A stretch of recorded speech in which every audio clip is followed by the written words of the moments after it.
Alhamdulillah, Rabbil alamin. Nahmaduhu wa nasta'inuhu wa nastaghfiruh min syururi anfusina wa min sayyiati a'malina. Faman yahdihillahu fala mudhillalah wa may yudlil falan tajida lahu waliyyan mursyida. Asyhadu an la ilaha illallah wahdahu la syarikalah wa asyhadu anna Muhammadan abduhu wa rasuluhu la nabiyya ba'dahu. Allahumma salli wa sallim ala habibina qudwatuna Muhammad sallallahu alaihi wasallam.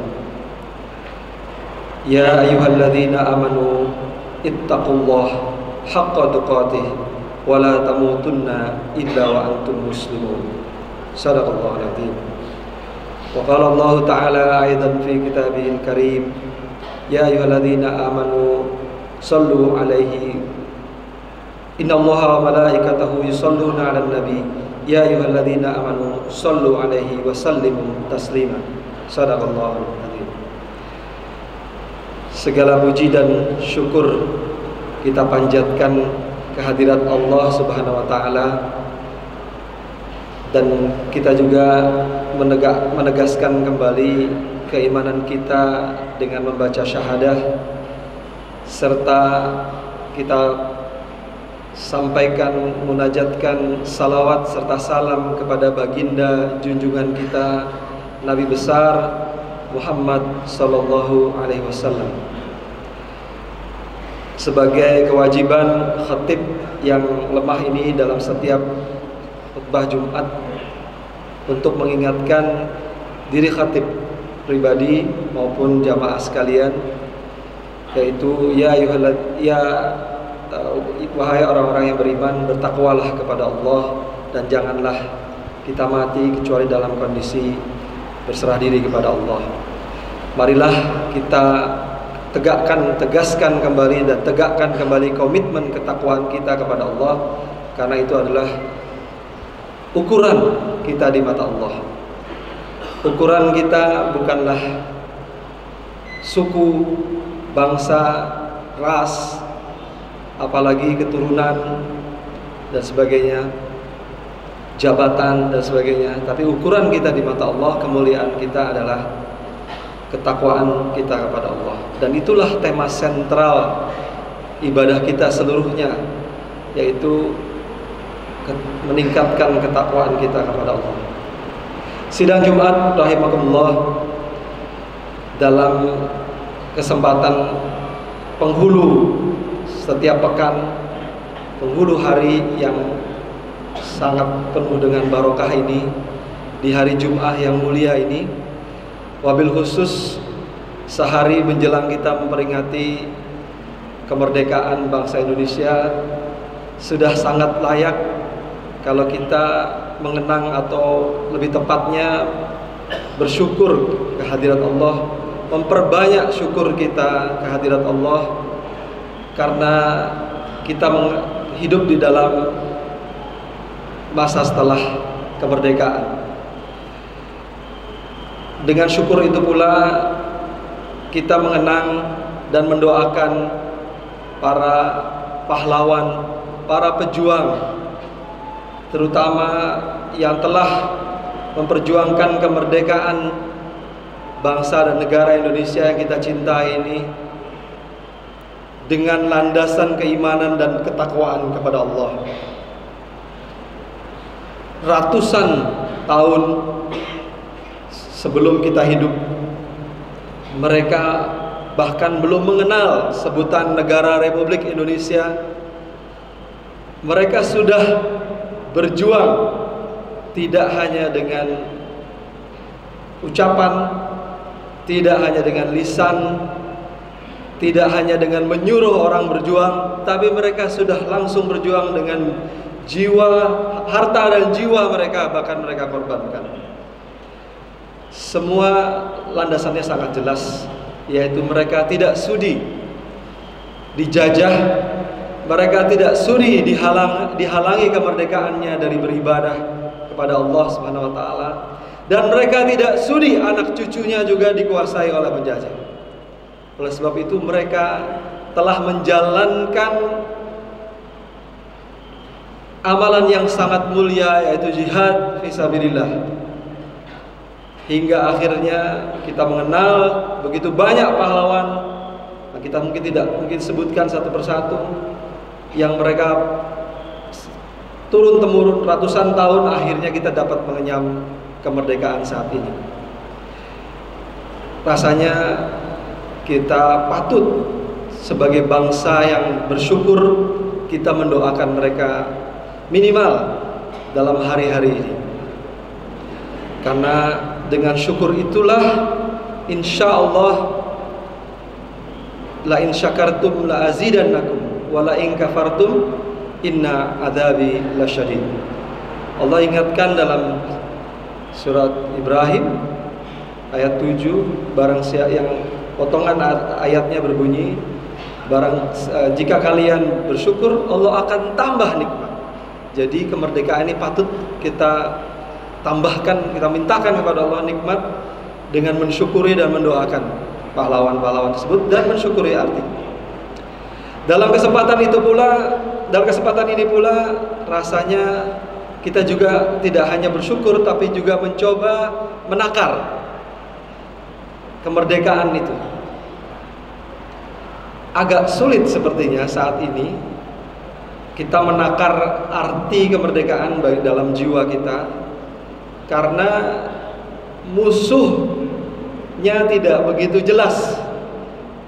Penjajah yang dulu jelas-jelas berwujud, orang-orang Belanda, orang-orang Inggris, orang-orang Portugis, Spanyol, dan juga kemudian Jepang datang. Sangat jelas fisiknya perbedaannya dengan kita, sangat jelas perilakunya, sangat jelas secara kasat mata, tindak tanduk mereka, apapun yang mereka lakukan sangat jelas.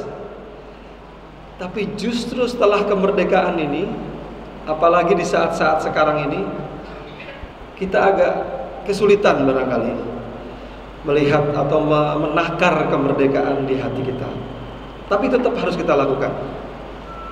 Kita agak sulit melihat musuh tersebut karena bisa jadi musuh tersebut berwujud orang-orang yang tidak terlalu jauh dari kita, bahkan justru orang-orang yang seharusnya mungkin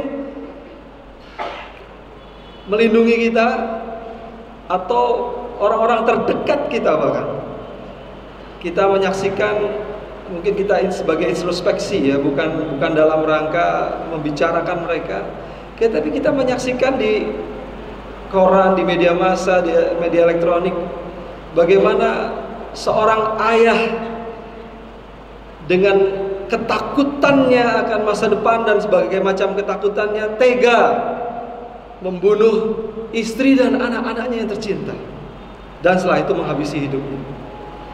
Apa namanya kalau ini bukan jiwa yang terjajah? Kita melihat juga guru bahkan, atau orang yang mengaku atau diberi label guru ya. Saya tidak ingin menyamaratakan guru, tentunya hanya beberapa oknum saja yang seharusnya melindungi murid-muridnya tapi tega melecehkan murid-muridnya. Bahkan ada sebagian di antara guru ngaji yang seharusnya membawa kedekatan kepada ilahi Rabbi, tetapi justru menghancurkan masa depan sekaligus menghina-hinakan ajaran yang dia sampaikan dan berbagai macam, dan itu punya bekas yang luar biasa. Betapa terancamnya jiwa anak-anak ini ke depan kalau tidak segera diobati. Kita juga melihat bagaimana tujuan kemerdekaan yang seharusnya adalah membuat kita terlindungi oleh hukum dan terlindungi oleh tatanan di sekitar kita. Justru kita melihat orang-orang yang berada di puncak tatanan hukum, bahkan tatanan kenegaraan, justru melecehkan hukum dan tatanan sistem kenegaraan tersebut. Bahkan ya mungkin terakhir kita melihat bagaimana orang yang tidak kita sangka-sangka, yang sepertinya punya kemampuan yang luar biasa, posisi yang sangat tinggi, yang kita lihat prestasinya juga cukup baik, tapi tiba-tiba seolah-olah tertekan sehingga mengambil langkah mundur dan sebagainya. Yang kita lihat, kita tidak ingin melihat orang, tapi yang kita lihat Bagaimana mungkin orang dengan posisi seperti itu bisa tidak merdeka jiwanya? Kita mungkin tenang-tenang ya, karena kita tidak punya posisi, barangkali tidak punya. Tapi kita bisa renungkan, di posisi seperti itu dia tidak bisa bersikap merdeka. Barangkali kemerdekaan ini erat kaitannya, sidang Jumat rahimakumullah, sangat erat kaitannya dengan hubungan kita dengan Allah Subhanahu wa taala. Para pejuang terdahulu, para ulama terdahulu begitu mengucapkan Allahu Akbar, menggerakkan seluruh masyarakat termasuk dirinya untuk maju, bahkan dengan resiko tertinggi dalam kehidupannya, yaitu kehilangan nyawa. Karena apa? Hubungan yang jelas dengan Allah Subhanahu wa taala dan visi ke depan bahwa yang dihadapinya sesama manusia, tetapi yang dihadapinya ke depan, apapun resiko yang dihadapinya, dia berhitung akan hubungannya dengan Allah Subhanahu wa taala. Barangkali inilah sesungguhnya makna kemerdekaan. Hubungan, memperbaiki hubungan kita dengan Allah semata-mata, ketundukan kita kepada Allah Sang Pencipta, Allah Sang Pemelihara, Allah yang memberi rizki, Allah yang melindungi kita, Allah yang memberikan ilmu pengetahuan kita kepada kita semua. Tidak ada satupun yang sah disembah, yang layak disembah kecuali Allah Subhanahu wa taala. Hanya dengan demikianlah kemerdekaan di dalam jiwa kita itu bisa kita pertahankan. Sidang Jumat rahimakumullah, dalam kesempatan khutbah Jumat yang sangat singkat ini, kita juga patut renungkan. Setelah kita mengetahui bagaimana contoh-contoh para pahlawan tersebut dan bagaimana hakikat kemerdekaan yang ada di hati mereka, yaitu kebenaran hubungan mereka dengan Allah. Ketika mereka beriman, ketika mereka bersyahadah, diikuti pula dengan amalia hati dan amalia fisik mereka sehari-hari yang bersih hanya kepada Allah. Dan memang Allah menghendaki ala lillahi dinul khalis dalam surat Az-Zumar ayat kedua kalau tidak salah. Allah Maha Pencemburu, bahwa Allah tidak menghendaki kekotoran atau penyembahan peribadahan kepada Allah diikuti dengan peribadahan yang lainnya. Kalau kita masih takut kepada yang lainnya, kalau kita masih mempertimbangkan yang lainnya di atas kepentingan kepada Allah Subhanahu wa taala, Allah tidak menghendaki keimanan yang seperti itu. Ala lillahi dinul khalis. Itulah yang dimiliki hakikat kemerdekaan jiwa yang mereka miliki. Tapi kita juga patut merenungkan, apa kira-kira yang bisa menggelincirkan kita? Karena pada hakikatnya setan tidak pernah berhenti bekerja. Setan itu bekerjanya, atau tepatnya ujian dalam hidup kita itu tidak seperti di kampus, ada jadwalnya, jadwal UTS, jadwal ujian, jadwal interview, jadwal koas dan sebagainya. Tidak seperti itu. Ujian itu hakikatnya tiap saat, dan setan bekerja keras untuk menjegal kita, keimanan kita setiap saat. Barangkali sebagai penutup khutbah pertama yang singkat ini, kita perlu melihat bagaimana mereka bisa tergelincir. Allah banyak sekali, Allah Subhanahu wa taala jalla jalaluhu banyak sekali dalam Al-Quran menggambarkan. Satu ayat saja saya bawakan saat ini. A'udzubillahi minasyaitonirrajim. Wa laqad dzarana li jahannama katsiran minal jinni wal ins. Lahum qulubun la yafqahuna biha, lahum a'yunun la yubsiruna biha, wa lahum adhanun la yasma'una biha. Ulaika kal an'am bal hum adall.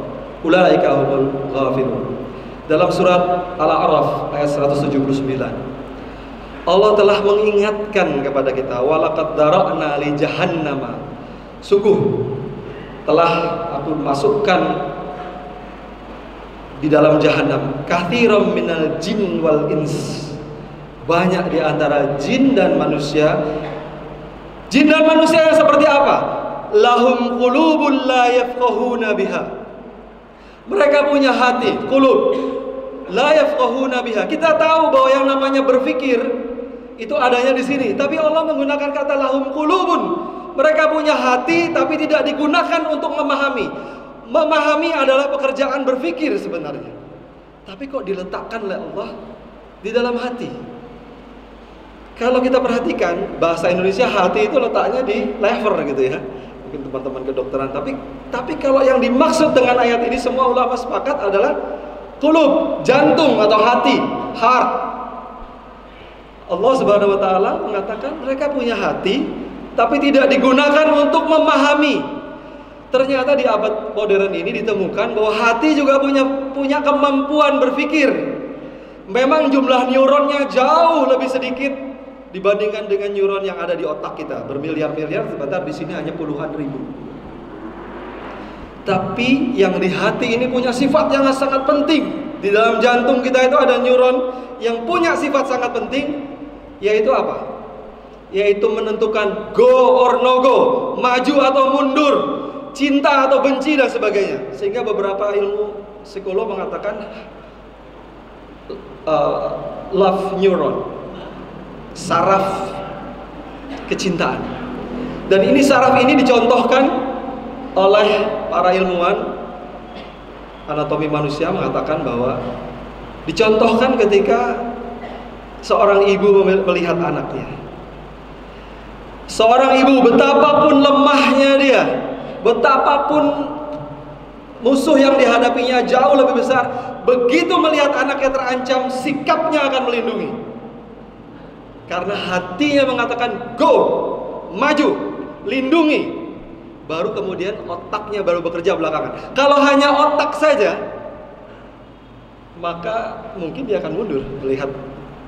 Tapi bagaimanapun lebih baik aku hancur bersama, tapi hancur dalam keadaan melindungi anakku. Itu contoh saja. Dan itu sudah diakui oleh para ilmuwan yang bukan muslim sekalipun.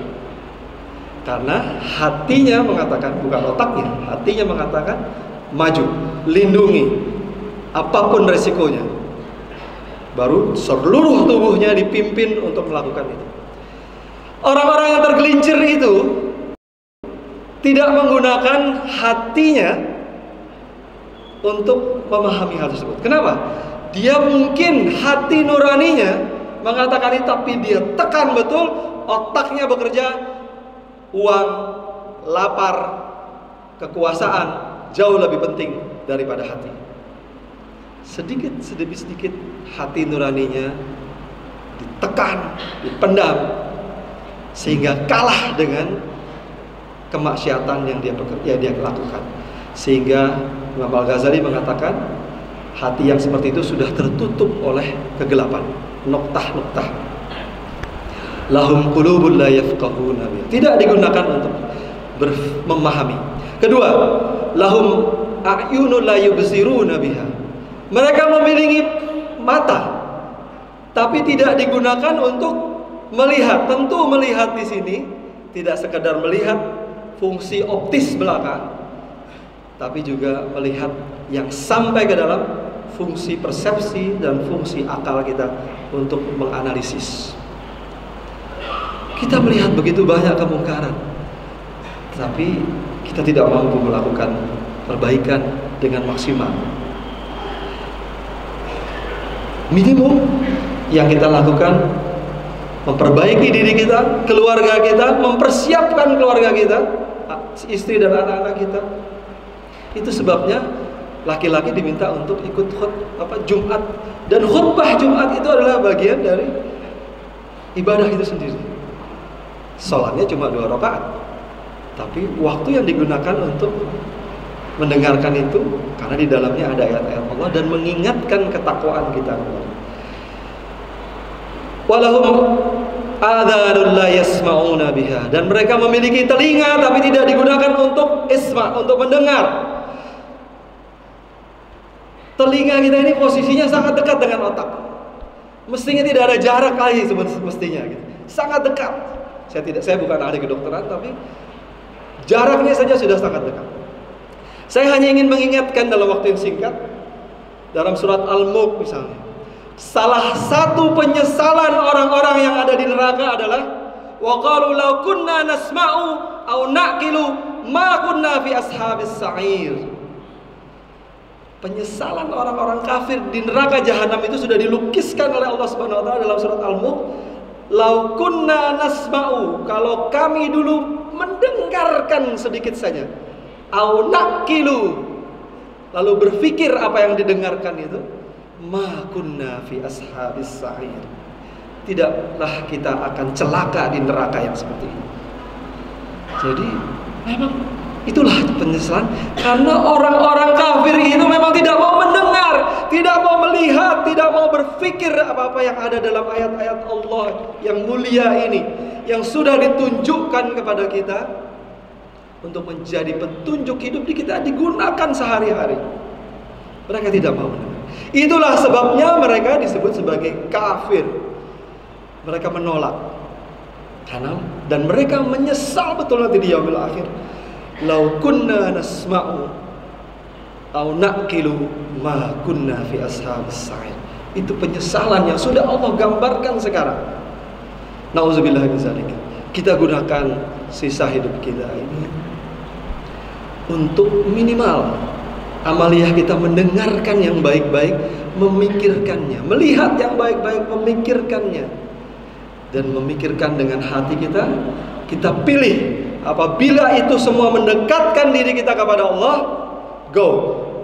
Apabila itu menjauhkan diri kita kepada Allah, walaupun di dunia kita akan mendapatkan begitu banyak manfaat, no go, jangan diambil. Karena itulah satu-satunya alasan yang dinilai oleh Allah Subhanahu wa taala. Sebab jika tidak, ulaika kal an'am, mereka itu seperti binatang ternak, balhum adal, dan bahkan mereka jauh lebih sesat daripada binatang ternak. Binatang ternak itu kalau dicocok hidupnya, ditarik, dia nurut. Kita tidak demikian. Sudah diberi petunjuk, sudah punya akal, sudah punya kemampuan, kita tidak nurut kepada Allah Subhanahu wa taala. Kenapa bisa demikian? Ulaika humul ghafilun. Mereka itulah orang-orang yang lalai. Lalai dari apa? Lalai dari mengkaji petunjuk-petunjuk Allah, mendengarkan petunjuk Allah, dan mengikuti petunjuk Allah. Barakallahu fil Qur'anil azim wa nafa'ani wa iyyakum bima fihi minal ayati wa dzikril hakim. Aqulu qouli hadza fastaghfirullah li wa lakum innallaha ghafurur rahim.